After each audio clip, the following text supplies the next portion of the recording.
Hello friends, Bihar BEd entrance exam 2024 जो आपका exam finally 25 जून को होने वाला है। तो इस टाइप में कैसे सवाल पढ़े, ठीक है, किस टाइप का क्वेश्चन पढ़े कि पक्का हमको एग्जाम में देखने को मिल जाए। तो फ्रेंड्स, साइंस का बेहद ही खास क्वेश्चन हम यहाँ पे लेकर के आए छाट छाट के, जो हर वर्ष एग्जाम में पूछे जाते हैं और उसी टाइप का सेम टू सेम क्वेश्चन लेकर के आए। पक्का फ्रेंड्स के 3 से 4 नंबर साइंस का यहाँ से देखने को आपको मिल जाएंगे एग्जाम में। बने रहिएगा वीडियो में शुरू से अंत तक। हमारे चैनल पहली बार जुड़े हैं तो चैनल को जरूर सब्सक्राइब करिए, ताकि आपको बीएड हो, सीटेड हो, स्टेट हो या बीपीएससी टीचर हो, कैसे एक बार में निकलेगा उसके बारे में हम आप लोगों को टिप्स भी देते रहते हैं और इस चैनल में पढ़ाते भी रहते हैं। ठीक है, तो चलिए फ्रेंड्स, आप लोग को आंसर पता तो फटाफट से कमेंट बॉक्स में आंसर बताते जाएंगे। पहला सवाल है कि अकीरी गैस की खोज किसने की? ठीक है, क्या प्रिस्टले ने, सीले ने या क्वेल्डिस ने या रैमजे ने? तो फ्रेंड्स, अकीरी गैस की खोज जो माना जाता है वो रैमजे को जाता है। ठीक है, ऑप्शन डी हो जाएगा यहाँ पे। अगर आप लोग ऑप्शन डी बताए थे बिल्कुल सही है। चलिए आगे, अगला क्वेश्चन है, साइंस का बेहद ही खास क्वेश्चन है। सभी दिया हुआ है कि खाने को पकाते समय सर्वाधिक मात्रा में नष्ट हो जाता है, यानी कौन सा ऐसा पदार्थ है जो खाना बनाते समय नष्ट हो जाता है? क्या वसा है, विटामिन है, कार्बोहाइड्रेट है, प्रोटीन है? तो फ्रेंड्स, खाना पकाते समय जो सर्वाधिक मात्रा में नष्ट होता है वो होता है विटामिन, ऑप्शन बी। ठीक है, जिनको याद नहीं है याद करते चलेंगे, और जिनको आंसर सही है बहुत अच्छी बात है। आगे बढ़ते हैं। पीले फास्फोरस को रखा जाता है कहाँ? कैरोसिन में, कैरोसिन में, जल में या पेट्रोल में या हवा में? तो पीले फास्फोरस को जल में रखा जाता है। ठीक है, और कैरोसिन को आप पढ़े होंगे कि सोडियम को कहाँ रखा जाता है? तो कैरोसिन तेल, यानी मिट्टी का तेल जिसको बोला जाता है। चलिए फ्रेंड्स, आगे बढ़ते हैं। अगला क्वेश्चन देखेंगे। 4 नंबर सवाल क्या कह रहा है कि कौन सी गैस चांदी की सतह को काला कर देता है, यानी कौन सा ऐसा गैस है जो चांदी की सतह को भी काला कर देता है? तो ये है ओजोन। ठीक है, ओजोन चांदी की सतह को भी काला कर देता है। ओजोन हमारे लिए बहुत ही लाभदायक है, क्योंकि सूर्य से आने वाली पराबैंगनी किरणों को अवशोषित कर लेता है, नहीं तो मनुष्य में त्वचा भी मोतिया, कैंसर आदि बीमारी होने का संभावना है। अगला, यूरिया में नाइट्रोजन होती है, कितना होता है? फ्रेंड्स, यहाँ पे 4 ऑप्शन दिए हुए हैं, इन 4 में से एक ऑप्शन होंगे। तो यूरिया में नाइट्रोजन की प्रतिशत मात्रा जो होती है वो 46% होती है, यानी ऑप्शन सी यहाँ पे राइट आंसर हो जाएगा। चलिए आगे बढ़ते हैं। अगला क्वेश्चन है कि मूंगफली के तेल के हाइड्रोजनीकरण में प्रयुक्त उत्प्रेरक है। मूंगफली का तेल जब बनाया जाता है तो हाइड्रोजनीकरण प्रक्रिया से गुजारा जाता है, तो उसमें उत्प्रेरक कौन सा लिया जाता है? क्या निकेल को, प्लेटिनियम को, तांबा को या लोहा को? तो फ्रेंड्स, यहाँ पे है ना, यहाँ पे राइट आंसर की बात करें तो मूंगफली का हाइड्रोजनीकरण में जो उत्प्रेरक लिया जाता है वो निकल लिया जाता है, ऑप्शन ए होगा राइट आंसर। चलिए आगे बढ़ते हैं। अगला क्वेश्चन है, अगला क्वेश्चन है फ्रेंड्स, क्या बोला है कि आतिशबाजी में लाल रंग किस मूलक के कारण होता है? आतिशबाजी में, ठीक है, लाल रंग किस मूलक के कारण होता है? क्या बेरियम होता है, अस्ट्रासियम होता है, सोडियम होता है या पोटेशियम होता है? इसका मूल कारण है कि आतिशबाजी में जो लाल रंग हो जाते हैं, ठीक है, अस्ट्रासियम के कारण होता है, ऑप्शन बी। अगला सवाल है कि अम्लों और क्षारों के अभिक्रिया के फलस्वरूप बने पदार्थ को क्या कहते हैं? तो अम्ल और क्षार की अभिक्रिया होती है तो लवण और जल बनता है। ठीक है, तो क्या बनता है? लवण बनता है। ऑप्शन की बात करें, ऑप्शन बी हो जाएगा यहाँ पे। चलिए फ्रेंड्स, आगे बहुत ही सिंपल क्वेश्चन है और इसी टाइप के सवाल आपको पक्का के एग्जाम में देखने को मिलेंगे। ज़्यादा हार्ड भी नहीं पूछे जाते हैं, बस वही सवाल बार बार रिपीट होते रहते हैं। उदासीन क्रिया में, यानी उदासीनीकरण क्रिया में क्या होता है? क्या ईस्टर बनता है, एल्कोहल बनता है, लवण एवं जल बनता है या अम्ल बनता है? तो फ्रेंड्स, उदासीनीकरण अभिक्रिया में यही बनता है, लवण और जल बनते हैं, यानी अम्ल और क्षार जब अभिक्रिया करता है तो लवण जल, इसे उदासीनीकरण अभिक्रिया भी कहा जाता है। चलिए फ्रेंड्स, आगे बढ़ते हैं कि सबसे शुद्धतम जल है, यानी कौन सा जल को शुद्ध माना जाता है? क्या समुद्री जल को या वर्षा जल को, नदी का जल को या कुएं के जल को? तो फ्रेंड्स, वर्षा जल को सबसे शुद्ध माना जाता है। ऑप्शन की बात करें तो ऑप्शन बी हो जाएगा। 11 नंबर सवाल पहुंच चुके हैं। मलेरिया परजीवी को नष्ट करने में प्रयुक्त औषधि है, यानी कौन सी ऐसी दवा है जो मलेरिया के परजीवी को भी नष्ट कर देता है? क्या एस्प्रिन है, पेनिसिलिन है, मॉर्फिन है या क्लोरोक्विन है? तो फ्रेंड्स, राइट आंसर की बात करें तो ऑप्शन ए हो जाएगा। क्लोरोक्विन एक ऐसी दवा है जो मलेरिया के परजीवी को नष्ट कर देता है। ठीक है, आगे बढ़ते हैं। अगला सवाल देखेंगे क्या दिया हुआ, किसमें कार्बन की प्रतिशत मात्रा अधिक होती है? क्या पिटवा लोहा या ढलवा लोहा, इस्पात या सभी में समान? तो फ्रेंड्स, पिटवा लोहा में जो होता है वो सर्वाधिक मात्रा में कार्बन होता है। ऑप्शन की बात करें, ऑप्शन ए हो जाएगा। चलिए आगे बढ़ते हैं। अगला सवाल है कि आदर्श गैस की आंतरिक ऊर्जा निर्भर करती है। आदर्श गैस, ठीक है, कि आंतरिक ऊर्जा किस पर निर्भर करती है, क्या आयतन पर, दाब पर, ताप पर या सभी पर। फ्रेंड्स राइट आंसर की बात करें तो आदर्श गैस का आंतरिक ऊर्जा जो निर्भर करती है उसके ताप पर निर्भर करता है, ऑप्शन सी होगा। अगला सवाल है कि कुकिंग गैस यानी खाना बनाने वाला गैस में मिश्रण होता है, कौन सा पदार्थ मिश्रण होता है, क्या हाइड्रोजन और हीलियम होता है। तो फ्रेंड्स हाइड्रोजन और हीलियम होता है सूर्य में, ठीक है, और हाइड्रोजन ऑक्सीजन है, हाइड्रोजन ऑक्सीजन रहेगा तो जल बन जाता है, ठीक है। अगला ऑक्सीजन और मीथेन है, ब्यूटेन और प्रोपेन है। तो राइट आंसर की बात करें फ्रेंड्स तो कुकिंग गैस जिसको हम लोग एलपीजी गैस भी बोलते हैं, ठीक है, उसमें मुख्य रूप से प्रोटीन और ब्यूटेन पाया जाता है। ऑप्शन की बात करें डी हो जाएगा। चलिए 15 नंबर सवाल है अगला, सबसे कठोर पदार्थ है, हीरा है, प्लेटिनियम है, चांदी है, एल्युमिनियम है। देखिए यहाँ पे बहुत से विद्यार्थी जो है इस सवाल को गलत कर देते हैं। सबसे कठोर यहाँ पे अगर दे देता ना धातु कण, सबसे अगर कठोर धातु दे देता तो आपका आंसर होता प्लेटिनियम, ठीक है। लेकिन आपसे क्या पूछा है कि आपसे पदार्थ पूछा, तो पदार्थ में हीरा आएगा, ठीक है। लेकिन अगर यहाँ पे धातु लगा दे तो प्लेटिनियम मारना, प्लेटिनियम सबसे कठोर धातु है। चलिए फ्रेंड्स आगे बढ़ते हैं, अगला क्वेश्चन देखेंगे कि ऑक्सीजन के समस्थानिक की संख्या कितनी होगी। तो ऑक्सीजन के समस्थानिक देखिए O8 होता है, तोड़ेंगे तो 2 और 6, यानी इसको अष्टक पूरा होने में 2 इलेक्ट्रॉन की कमी हो रहा है, यानी इसको ऑक्सीकरण संख्या क्या, सॉरी इसके समस्थानिक क्या होंगे, तो ऑक्सीजन का 2 होता है फ्रेंड्स, सॉरी। चलिए आगे बढ़ते हैं, धातु के तार में विद्युत धारा का प्रवाह किसके कारण होता है। तो धातु के तार में जो विद्युत धारा का प्रवाह होता है वो इलेक्ट्रॉन के कारण होता है, क्योंकि इलेक्ट्रॉन मुक्त अवस्था में पाए जाते हैं और यही इलेक्ट्रॉनों का गमन करते हैं। अगला सवाल है कि जल शीशा यानी वाटर ग्लास जिसको बोल सकते हैं, वाटर ग्लास का रासायनिक सूत्र क्या होता है, ठीक है। चलिए चारों ऑप्शन में से एक ही कोई होगा, तो फ्रेंड्स इसका हो जाएगा डाई सोडियम सिलिकेट हो जाएगा, ठीक है। ऑप्शन की बात करें ऑप्शन ए हो जाएगा। आगे बढ़ते हैं, ड्यूटेरियम के नाभिक में होता है, यानी ड्यूटेरियम के नाभिक में क्या होता है, क्या 1 प्रोटॉन 2 न्यूट्रॉन, या 2 न्यूट्रॉन 2 प्रोटॉन, या 2 प्रोटॉन 1 न्यूट्रॉन, या 1 न्यूट्रॉन और 1 प्रोटॉन। तो फ्रेंड्स ड्यूटेरियम में जो पाया जाता है वो 1 न्यूट्रॉन और 1 प्रोटॉन पाया जाता है, इलेक्ट्रॉन को नगण्य मान लिया जाता है, ठीक है। ऑप्शन की बात करें ऑप्शन ए है, सॉरी ऑप्शन डी हो जाएगा यहाँ पे ना, डी था। अगला है यूरेनियम के समस्थानिक। तो फ्रेंड्स यूरेनियम के जो समस्थानिक होते हैं वो 238 होते हैं, ये बार बार एग्जाम में पूछा गया है। अगर हमारे चैनल पहली बार जुड़े हैं तो चैनल को जरूर सब्सक्राइब कीजिए, ताकि यहाँ पे एवरीडे आप लोगों को क्लास मिल रहा है। फ्रेंड्स आगे बढ़ते हैं, अगला क्वेश्चन देखेंगे। अगला सवाल है कि हाइड्रोजन के समस्थानिक होते हैं। तो फ्रेंड्स ये हर एग्जाम में आपको रेलवे से लेकर के बैंकिंग में, एसएससी में, सभी में पूछा हुआ है हाइड्रोजन के समस्थानिक। तो हाइड्रोजन का H1 H2 और H3 यानी 3 समस्थानिक होते हैं फ्रेंड्स, ठीक है। आगे बढ़ते हैं, अगला क्वेश्चन क्या दिया हुआ, अनिश्चितता के सिद्धांत का प्रतिपादन किसने किया था।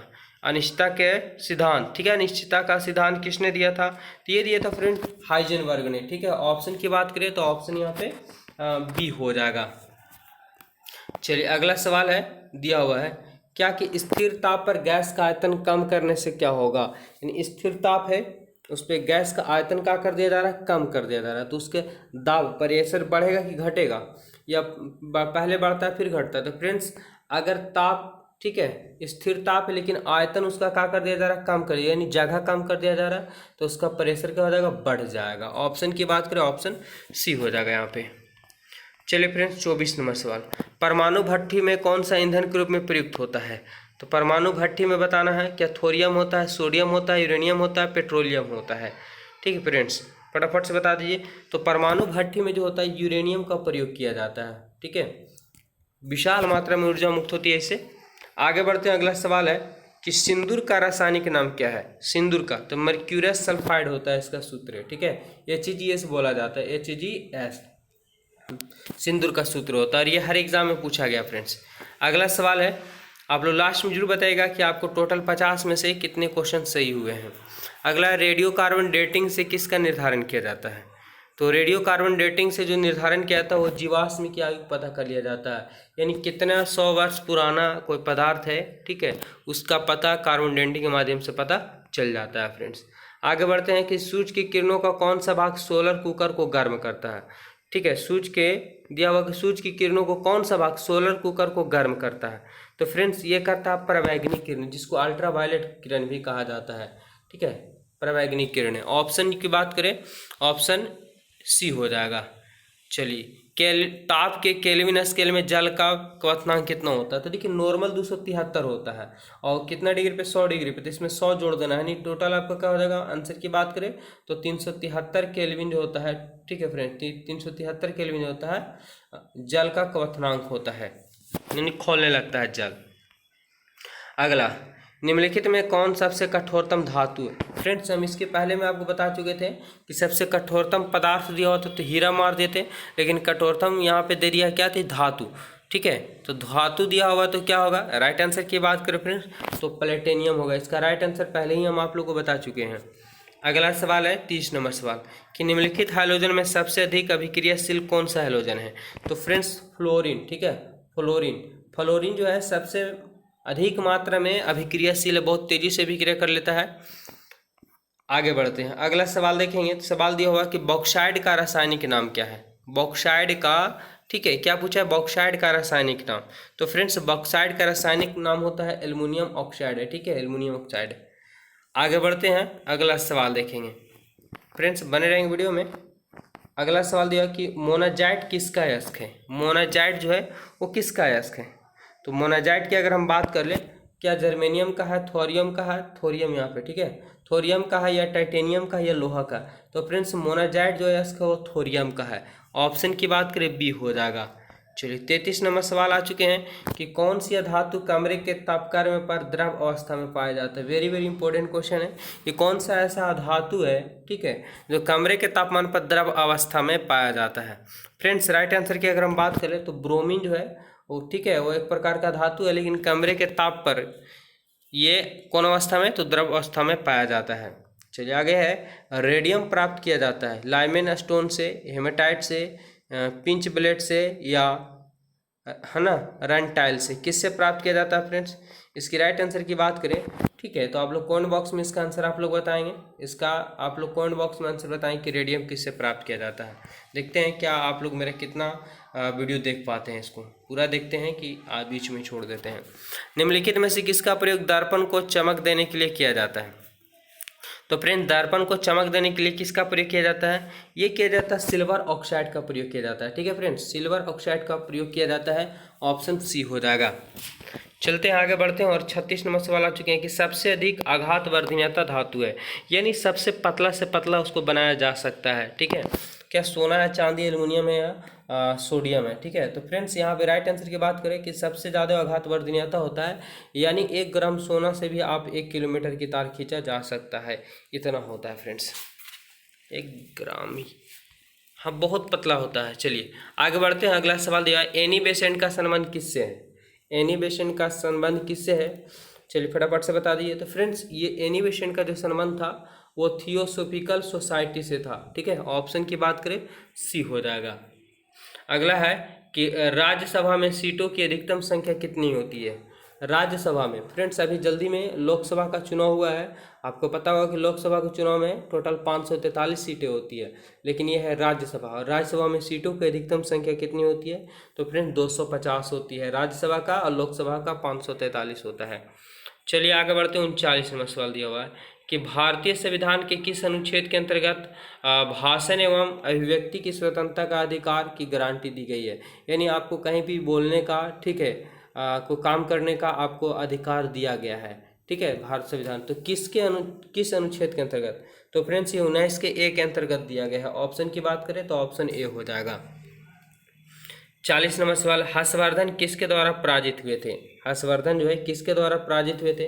ये पुलकेशिन 2 के द्वारा जो है ना, क्या हुए थे? तो पराजित हुए थे, नहीं हार गए थे, पुलकेशिन 2। आगे बढ़ते हैं, 41 नंबर सवाल क्या हुआ? इंग्लिश यानी ईस्ट इंडिया कंपनी जिसको बोल सकते हैं 1600 ईस्वी में स्थापित हुआ। ईस्ट इंडिया कंपनी को किस वर्ष समाप्त कर दिया गया था? फ्रेंड्स इसको समाप्त कर दिया गया था 1858 ईस्वी में। चलिए आगे बढ़ते हैं, अगला सवाल देखेंगे। भारत का सबसे बड़ा गुंबद कौन सा है? गुंबद, ठीक है, तो भारत का सबसे बड़ा जो गुंबद है वो गोल गुंबज है, ऑप्शन बी होगा। वेरी इंपॉर्टेंट है, आप लोग लास्ट में जरूर बताइएगा कि कितने सवाल आपके सही हुए हैं फ्रेंड्स। दिया हुआ अगला कि निम्नलिखित में से किसको ब्लैड है ना, ब्लैक लिखा हुआ, ब्लैक गोल्ड कहा जाता है? तो फ्रेंड्स कोयला को जो कहा जाता है ब्लैक गोल्ड कहा जाता है। चलिए 44 नंबर सवाल दिया हुआ है कि विद्रोह जो 1857 ईस्वी में सिपाही विद्रोह हुआ था, बहुत बड़ा विद्रोह था, इसकी असफलता का मूल कारण क्या था? तो फ्रेंड्स इसकी असफलता का मूल कारण था कि एकता का अभाव, लोग एकजुट पूर्ण रूप से नहीं हो पाए थे। चलिए आगे देखेंगे। अगला सवाल है कि पेड़ों और झाड़ियों पर बढ़ती अमर बेल किसका उदाहरण है? जो पेड़ों पे और या झाड़ियों पे आपको देखने को पतला पतला सन जैसा आपको मिल जाता होगा, ठीक है, तो उसका मूल कारण क्या है? तो ये फ्रेंड्स इसका मूल कारण है परजीवी। ये वो परजीवी होते हैं, नहीं दूसरे जीवों पे क्या होते हैं? आश्रित होते हैं, वो अपना भोजन स्वयं नहीं बनाते हैं। अगला सवाल है कि मानव में CSF की मात्रा कितनी होती है? CSF की मात्रा कितनी होती है? फ्रेंड्स इसकी मात्रा जो होती है 150 मिली होती है। ऑप्शन की बात करें सी हो जाएगा यहाँ पे, ठीक है। चलिए आगे बढ़ते हैं। 47 नंबर सवाल दिया होगा, किस पादप में तना संचयन तथा चिरकालिका का कार्य करता है? किस पादप में तना संचयन, ठीक है, एवं तीरकालिका का कार्य करता है? तो फ्रेंड्स ये हल्दी करता है ऐसा व्यवहार। ऑप्शन सी हो जाएगा। अगला है कि विश्व स्वास्थ्य संगठन, ठीक है, विश्व स्वास्थ्य संगठन यानी WHO ने चेचक उन्मूलन का घोषणा कब किया था? चेचक उन्मूलन का घोषणा कब किया था? तो फ्रेंड्स इसकी राइट आंसर की बात करें हम, ठीक है, तो ये 1972 ईस्वी में किया गया था। अगला सवाल है कि निम्नलिखित में से कौन सी युक्ति विद्युत ऊर्जा को यांत्रिक ऊर्जा में प्रयुक्त कर देता है? तो विद्युत ऊर्जा यानी आप देखते हो कि पंखा होता है तो उसमें पहले क्या किया जाता है? करंट दिया जाता है तो घूमने लगता है, यानी विद्युत ऊर्जा को यांत्रिक ऊर्जा में करता है वो बिजली का मोटर करता है, ठीक है। आगे फ्रेंड्स लास्ट क्वेश्चन है आज का कि किसी पिंड का जड़त्व निर्भर करता है किस पे? तो भी किसी भी पिंड का जो जड़त्व निर्भर करता है उसके द्रव्यमान पर निर्भर करते हैं, उसके भार पर निर्भर करता है। तो ये थे टॉप 50 क्वेश्चन फ्रेंड्स, आप लोग के बीच में हम क्लियर करवाएं। आप लोग जरा बताएं कि 50 में से कितना आपका सही हुआ, ठीक है, और कैसा तैयारी चल रहा है।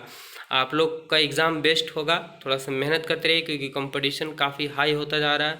इस बार सबसे ज़्यादा बीएड में फॉर्म गिरे हैं 5 साल के अंदर में, ठीक है। तो अगर चैनल पहली बार जुड़े हैं तो चैनल को जरूर सब्सक्राइब के लिए धन्यवाद। मिलते हैं नेक्स्ट वीडियो में। जय हिंद।